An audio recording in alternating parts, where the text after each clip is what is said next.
खमंग खारेपाट ह्या चॅनलवरील सोप्या आणि आगरी-कोळी पद्धतीची रेसिपीची अपडेट मिळवण्यासाठी आजच चॅनलला सबस्क्राईब करा आणि बाजूला बेल आयकॉनवर क्लिक करायला विसरू नका. नमस्कार. खमंग खारीपाटमध्ये आपले मनापासून खूप खूप स्वागत आहे. दिवाळी फराळात सर्वात महत्त्वाची असते ती करंजी. करंजीला खूप सुंदर असे खारीसारखे पदर सुटलेले आहेत. करंजी संपेपर्यंत मऊ न पडणारी, भरपूर लेयर्स सुटणारी व करंजीचं जे सारण आहे ना ते 1.5 ते 2 महिने मस्त राहावे म्हणून खूप साऱ्या टिप्स. तर चला मग रेसिपीला सुरुवात करूया. सगळ्यात पहिला अर्धा किलोच्या प्रमाणात करंजीचं सारण कसं बनवायचं ते बघणार आहोत. त्यासाठी मी पॅन इथे गॅसवर ठेवलेला आहे. पॅन हे गरम करून झालेलं आहे. त्याच्यामध्ये आपण हे काजू बदाम आणि हे पिस्त्याचे छोटे छोटे असे काप करून घेतलेले आहेत. ते आपण खरपूस भाजून घेऊयात. ड्रायफ्रूटचं प्रमाण हे कमी जास्त करू शकता. ड्रायफ्रूट जरी नाही टाकले करंजीच्या सारणामध्ये तरी करंजीचं सारण खूप सुंदर असं तयार होतं. आता 2 मिनिटे याला खरपूस भाजून घेऊया. ड्रायफ्रूट हे आता 2 मिनिटे खरपूस भाजून झालेले आहेत. आता ते डिशमध्ये काढून घेऊयात. पॅनमध्ये 1 चमचा साजूक तूप घ्यायचं आहे. आता इथे पाव कप रवा म्हणजे वजनी म्हणाल तर 100 ग्रॅम रवा आपल्याला घ्यायचा आहे. रवा हा बारीक असावा म्हणजे 0 नंबरचा रवा घ्यायचा आहे. आता रवा हा आपण खरपूस भाजून घेऊयात. साजूक तुपावर मंद आचेवर हा रवा आपल्याला भाजून घ्यायचा आहे. 4 ते 5 मिनिटे रंग न बदलता रवा हा खरपूस भाजून घ्यायचा आहे. 4 ते 5 मिनिटे रवा हा खरपूस भाजून झालेला आहे. इथे ज्या कपने रवा मोजून घेतला होता त्याच कपने 2 कप म्हणजेच 300 ग्रॅम सुकं खोबरं घ्यायचं आहे. रेडीमेड कोकोनट पावडर भेटते तेही तुम्ही वापरू शकता. मंद आचेवर भाजून घ्यायचं आहे. दोन्ही जिन्नस आपल्याला मंद आचेवर खरपूस असं भाजून घ्यायचं आहे. त्या खोबऱ्यामधून सुगंध येईपर्यंत आपल्याला हे सुकं खोबरं खरपूस भाजून घ्यायचं आहे. खूप जास्त जर सुकं खोबरं भाजून घेतलं तर सुकं खोबरं हे खूप जास्त भाजून घ्यायचं नाही तर सुक्या खोबऱ्याची चव ही कडवट होते. सुकं खोबरं हे आपलं आता भाजून झालेलं आहे. आता आपण हे पंख्याखाली थंड करून घेऊया. भाजलेला रवा व भाजलेलं सुकं खोबरं हे पंख्याखाली थंड झालेलं आहे. आता हे हाताने चुरून बघितलं तर संपूर्ण त्याची पावडर तयार होत आहे. सुकं खोबरं हे हाताने असं चुरून बघितलं तर हे पूर्ण असा त्याचा भुगा होत आहे. म्हणजे समजावं की परफेक्ट असं थंड झालेलं आहे व सुकं खोबरं हे सुंदर असं आपलं भाजून झालेलं आहे.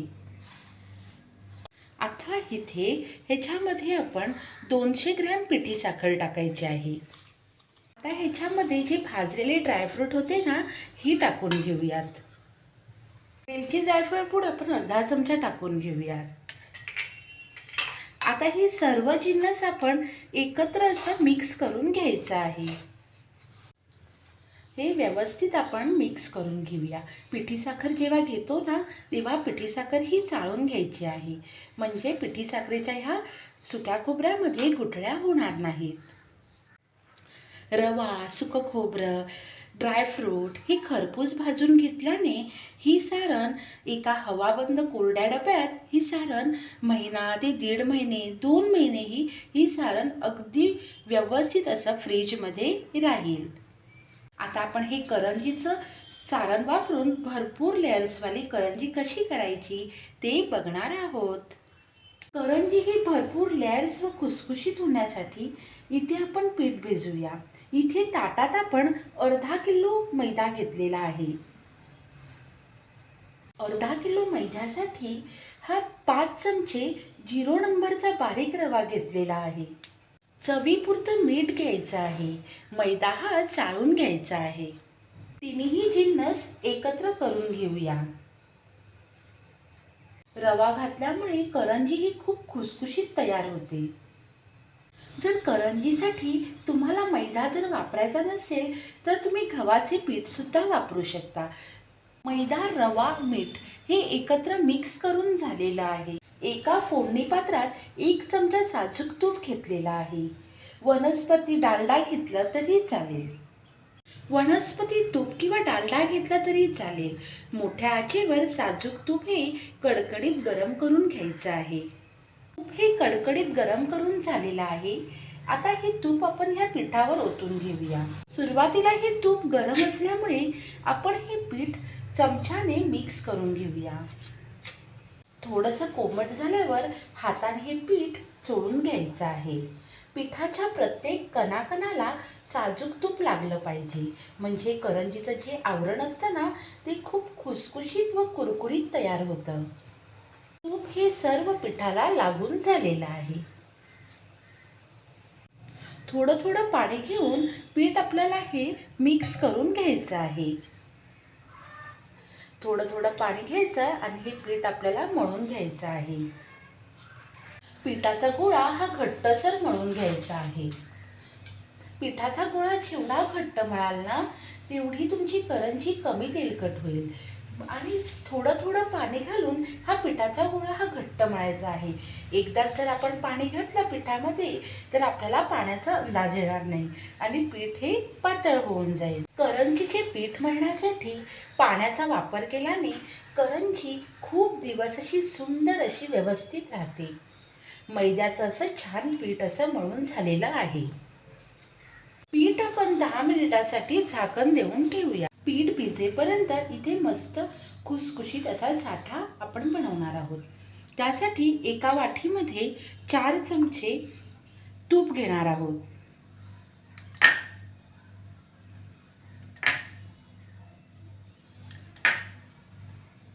चार चमचे तुपासाठी आता या वाटीमध्ये आपण 4 चमचे कॉर्नफ्लॉवर टाकणार आहोत. तांदळाचं पीठ तुम्ही घेतलं तरी चालेल.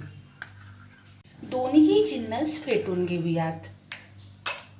मस्त क्रीम सारखं ह्याला फेटून घ्यायचं आहे. हा साठा असा क्रीम सारखा तयार केला तर करंजीला खूप सुंदर असे लेयर्स येतात. मस्त असा क्रीम सारखा हा साठा तयार करून झालेला आहे. साठा बाजूला ठेवून देणार आहोत. 10-15 मिनिटे झालेले आहेत. पीठ हे मस्त भिजवून तयार झालेले आहे. पिठामध्ये जो रवा घातला होता ना तोही मस्त असा भिजला आहे. आता हे पीठ मस्त असं पुन्हा आपण मळून घेऊया. पीठ हे मस्तपैकी असं पुन्हा आपण मळून झालेलं आहे. आता याचे आपण 5 गोळे करून घेऊया. या साईजचे आपण 5 गोळे करून घेणार आहोत. पिठाचे 5 गोळे हे करून झालेले आहे. आता आपण ह्याची चपाती लाटून घेऊया. जशी आपण नॉर्मली जी गव्हाची चपाती लाटतो ना तशी आपल्याला ही चपाती लाटून घ्यायची आहे. एक चपाती लाटून झालेली आहे. आता आपण ही चपाती ताटामध्ये ठेवूया. अशीच ही दुसरीही पोळी आपण लाटून घेणार आहोत. ह्याला पीठ लावायचं नाही. पीठ नाही लावलं या पोळीला लाटताना तर आपल्या करंजीला हे लेयर्स खूप सुंदर असे येतात. पोळी ही एकसारखी लाटावी. एका बाजूने पातळ एका बाजूने जाड अशी लाटू नये. एकसारखी सर्व बाजूंनी अशी लाटावी. पोळी ही लाटून झालेली आहे. आता आपण ही पोळी डिशमध्ये ठेवूया. ह्या पोळ्या एकावर एक ठेवल्या तरी ह्या पोळ्या चिकटणार नाहीत. आता ह्याचप्रमाणे आपण ह्या पोळ्या करून घेणार आहोत. पोळी आपण आता ही पोलपाटावर ठेवणार आहोत आणि जो साठा केला आहे ना आपण तो आता ह्याच्यावर आपण टाकणार आहोत. असा अर्धा चमचा आपण साठा टाकायचा आहे आणि हा साठा आपण हाताने सर्व बाजूंनी पसरून घ्यायचा आहे. सर्व पोळीला हा साठा लागला पाहिजे. एका बाजूला जाड एका बाजूला पातळ असे लावू नये. सर्व बाजूला हा साठा लावून घेऊया.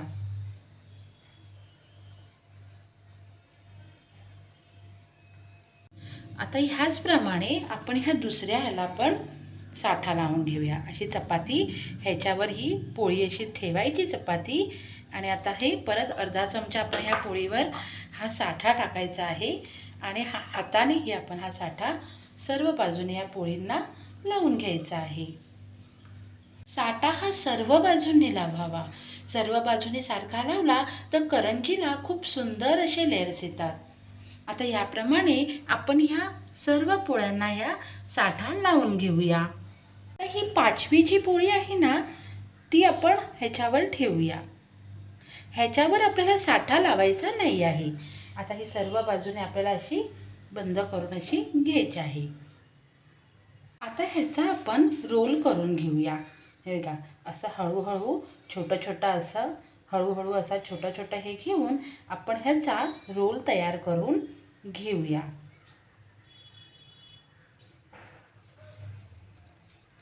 हाताने असं पसरट करून आपण ह्याचा रोल करून घ्यायचा आहे।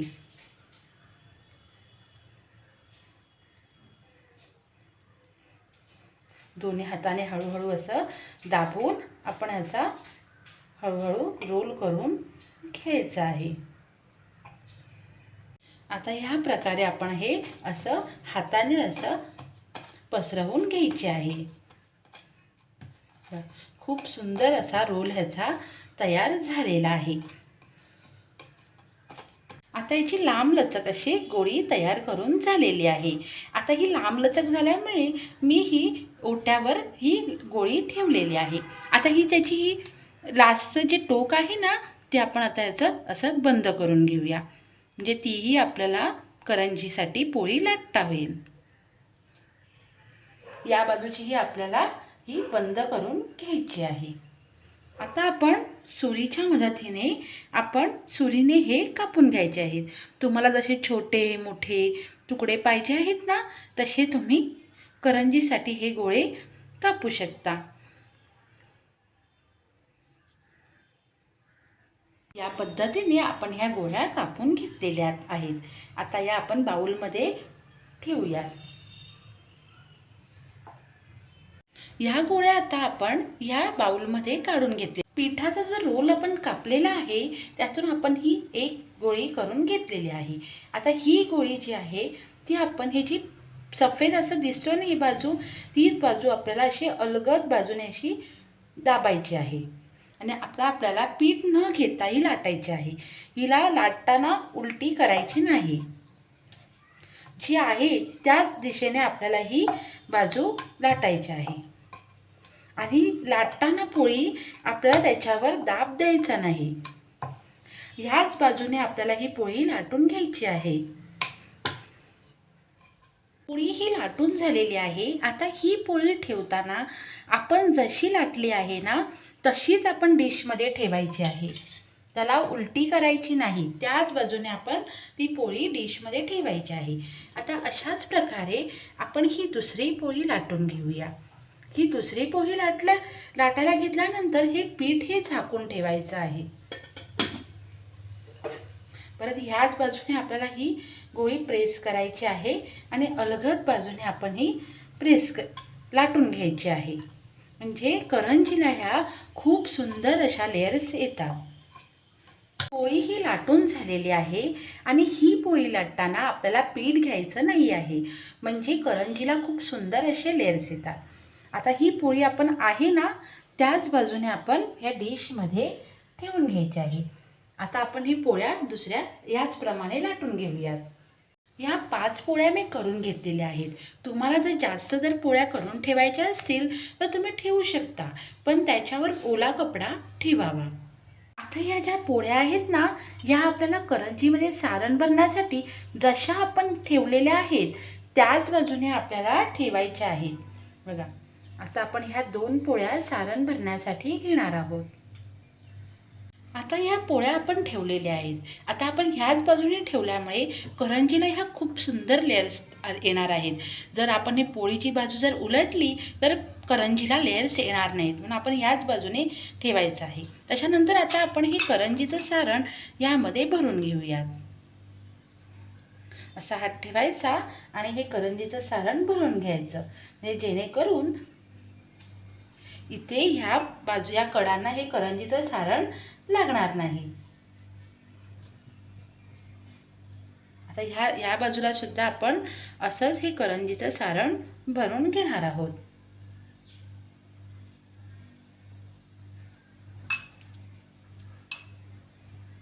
आता या बाजूला आपण पाणी लावून घेऊया. या कडांना आपण थोडंसं असं बोटाला पाणी घ्यायचं आणि लावून घ्यायचं, म्हणजे करंजी ही व्यवस्थित अशी चिकटेल आणि तेलात अशी सुटणार नाही. बघा, आता ही बाजू आपण अलगदपणे अशी उचलायची आणि त्याच्यावर अशी या बाजूला अशी चिकटवायची आहे. आता ही आपण जर काचणीचं जे हे असतं त्याच्याने तुम्ही हे जर ठोकली तरीही पण चालेल, दाबली, आणि बोटाने अशी ह्याला अशी दाबून घ्यायची आहे. बोटाने ह्याला अशी दाबून घ्यायची आहे, म्हणजे ह्या कडा तेलामध्ये सुटणार नाहीत. बघा, अशा पद्धतीने ही बोटाने आपण दाबून घेतलेली आहे. आता ही सुद्धा आपण ते पाणी आपण लावून घेतलेलं आहे. आता ही सुद्धा आपण कडा अशी बंद करून घ्यायची आहे करंजी, आणि ह्याची ही कडा आपण अशी बोटाने दाबून घ्यायची आहे, म्हणजे ही करंजी ही व्यवस्थित अशी बंद होते आणि तेलामध्ये ही करंजी कधीही तुटणार नाही. चाचणीने आपण ही करंजी कापून घेणार आहोत.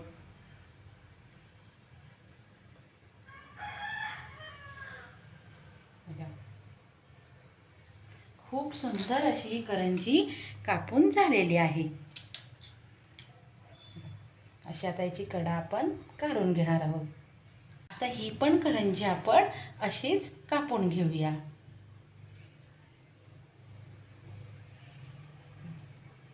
अशी ही करंजी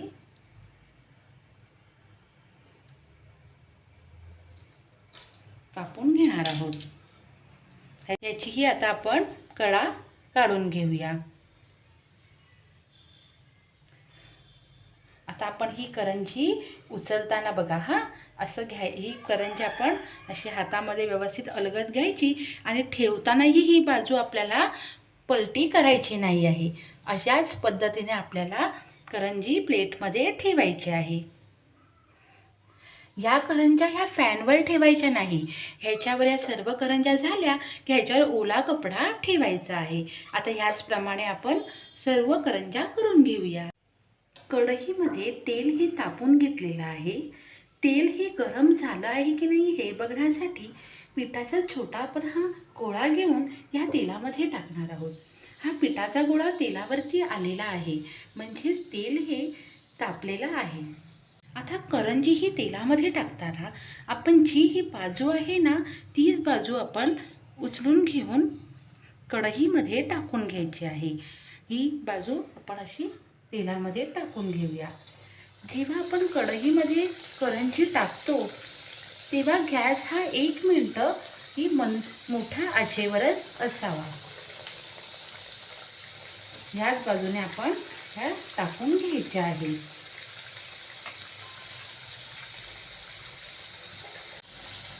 आता 1 मिनिटाने ही करंजीची जी बाजू आहे ना ही बदलून घ्यायची आहे. व आता 2 ते 3 मिनिटं मंद आचेवर ह्या आपल्याला करंज्या तळून घ्यायच्या आहेत. मी सांगितलेल्या पद्धतीने तुम्ही जर करंजी केली तर 100% तुमची करंजी तेलामध्ये सुटणार नाही, फुटणार नाही. मस्त कुरकुरीत भरपूर लेयर्सवाली करंजी तयार होईल. पांढरी असताना करंजी काढायची नाही. लालसर अशी तांबूस रंगावर करंजी तळून घ्यायची आहे. आता ही मोठी नेटची जाळी वापरून आपण ह्या करंज्या काढून घेणार आहोत.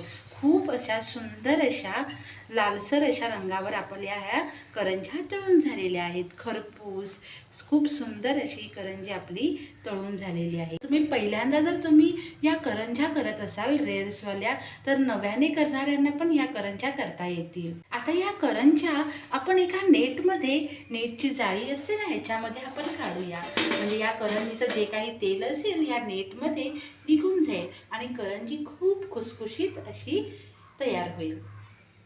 अशा प्रकारे ह्या सर्व करंज्या आपण तळून घेऊयात.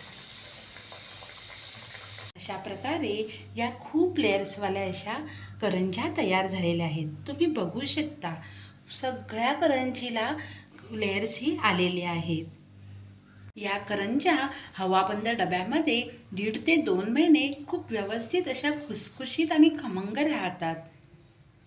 तुम्हाला तरी मी एक करंजी तोडून दाखवते. किती सुंदर अशी खुसखुशीत खमंग ही करंजी तयार झालेली आहे.